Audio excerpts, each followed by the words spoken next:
बड़ी ब्रेकिंग है कि चीफ जजेस ने, इस्लामाबाद हाई कोर्ट के चीफ जजेस ने इन्होंने खत लिखा है और ये सुप्रीम जुडिशल काउंसिल को उन्होंने खत लिखा है और कहा है कि हमें इंसाफ दे दी जाए। अब ये इंटरेस्टिंग बात ये कि इस वक्त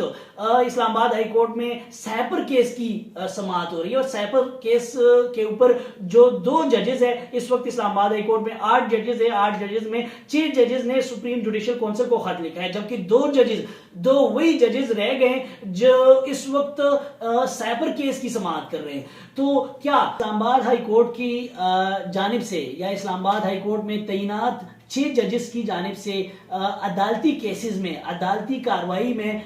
इंटेलिजेंस एजेंसी यानी आईएसआई, आईबी व दीगर इदारों की जानिब से कार्रवाई में, अदालती कार्रवाई में मुदाखलत पर सुप्रीम जुडिशल काउंसिल में खत लिख करके उन्होंने भेज दिया है 6 जजेस की जानिब से। अब इस खत के हवाले से हम बात करेंगे कि खत में ऐसा क्या इन्होंने इंकिशाफ किया है। जजेस की जानिब से लिखे गए खत में कहा गया है कि अदलिया में खुफिया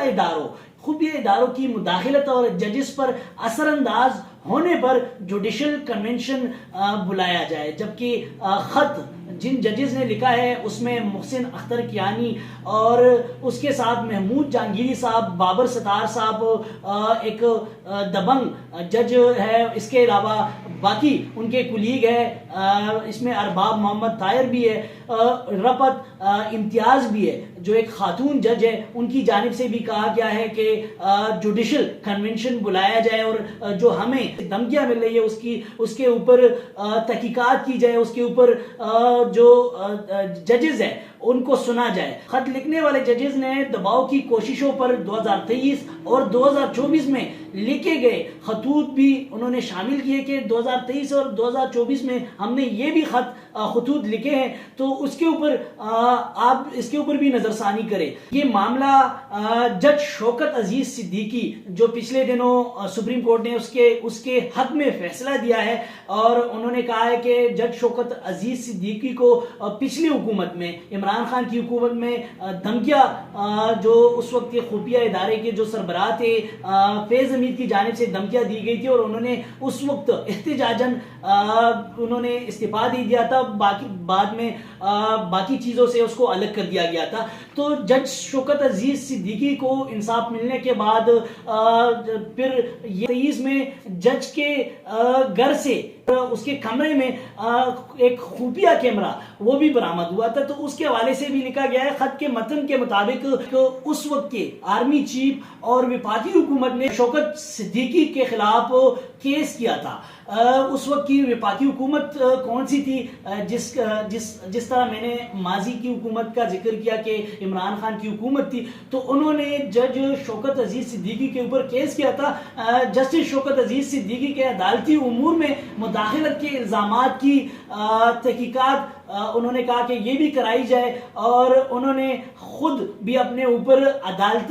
जो आयद लगाए गए इल्जामात के तहकीकात का भी उन्होंने इसमें जिक्र किया है। दरख्वास्त में कहा है कि इसकी भी तहकीकात कराई जाए। अदालती उमूर और अदलिया की कार्रवाई में मुदाखलत करने वालों का एहतिसाब होना चाहिए। उन्होंने खत में यह जिक्र किया है कि जो लोग अदालती उमूर में या कार्रवाई में मुदाखलत कर रहे तो उनका एहतिसाब होना चाहिए। क्या सियासी मामलात में अदालती फैसलों पर असरअंदाज होना हुकूमती पॉलिसी है? उन्होंने ये भी मतलब वाज़ेह अल्फाज से लिखा है कि आया जो हमें दबाव में हमारे ऊपर दबाव डाला जा रहा है, क्या ये हुकूमती पॉलिसी या माजी की हुकूमत की पॉलिसी थी, या इस वक्त जो हमारे ऊपर दबाव डाला जा रहा है, हमारे अपनों को टार्चर किया जा रहा है, घरों से उठाया जा रहा है और वर्दी में मलबूस लोग आके उनको उठा के और उनके ऊपर तशद्दुद किया जा रहा है, क्या ये हुकूमती पॉलिसी है? उन्होंने वाज़ेह वाशगाब अल्फाज में ये लिखा है कि क्या ये हुकूमती पॉलिसी है। सुप्रीम जुडिशल कमीशन को उन्होंने ये इस खत में वाज़ेह लिखा है कि इसके ऊपर तहकीकात होनी चाहिए। दूसरी जानिब उन्होंने कहा है कि मानी पीटीआई यानी इमरान खान के खिलाफ केस को नाकाबिल समाअत करार देने वाले जो 2 जजेस थे उनके ऊपर भी दबाव डाला गया। उस वक्त इमरान खान के खिलाफ जो केसेस थे उसके ऊपर 2 जजेस जो जिन्होंने समाअत करनी थी उनके ऊपर दबाव डाल के उन्हें कहा गया कि ये नाकाबिल समाअत करार दे दे। तो 2 जजेस के ऊपर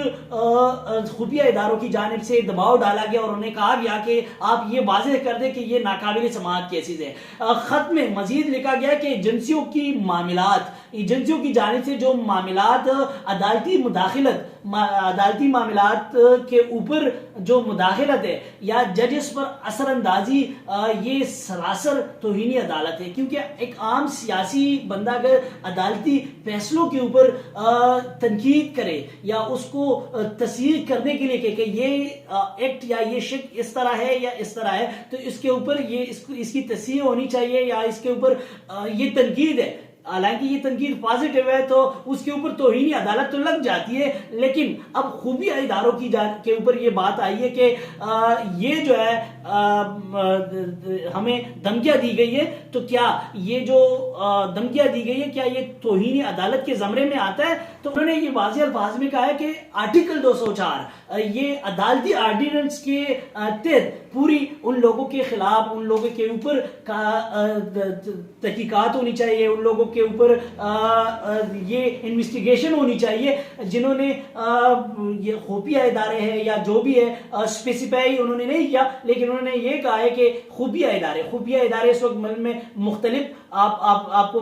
IB है, इस वक्त MI है, इसके अलावा SI भी है। तो उन्होंने कहा है कि आर्टिकल 204 तौहीनी अदालत ऑर्डिनेंस के तहत फौरी उन लोगों के खिलाफ कार्रवाई की जाए और हमें इंसाफ दे दिया जाए। तो ये एक बहुत बड़ी ब्रेकिंग है कि चीफ जजेस ने, इस्लामाबाद हाई कोर्ट के चीफ जजेस ने इन्होंने खत लिखा है और ये सुप्रीम जुडिशल काउंसिल को उन्होंने खत लिखा है और कहा है कि हमें इंसाफ दे दी जाए। अब ये इंटरेस्टिंग बात यह कि इस वक्त इस्लामाबाद हाई कोर्ट में सैपर केस की समाअत हो रही है और सैपर केस के ऊपर जो 2 जजेस है, इस वक्त इस्लामाबाद हाई कोर्ट में 8 जजेस है, 8 जजेस में चीफ जजेस ने सुप्रीम जुडिशल काउंसिल को खत लिखा है, जबकि 2 वही जजेस रह गए जो इस वक्त सैपर केस की समाअत कर रहे हैं। तो क्या आप ये समझते हैं कि जिन जजेस ने सुप्रीम जुडिशल काउंसिल को खत नहीं लिखा खुफिया इदारों के खिलाफ, वो इस वक्त सैपर केस की समाअत कर रहे हैं? क्या आइंदा आपको नजर आ रहा है कि जो सैपर केस की समाअत होनी है या फाइनल जो डिसीजन आना है, इस वक्त कंक्लूजन के ऊपर बात हो रही है, तो क्या जो डिसीजन आना है, क्या आपको कबल अज वक्त ये पता है कि वो जो डिसीजन आएगा वो खान साहब के खिलाफ होगा या सैपर जो वही दस्तावेज जिसके ऊपर आजकल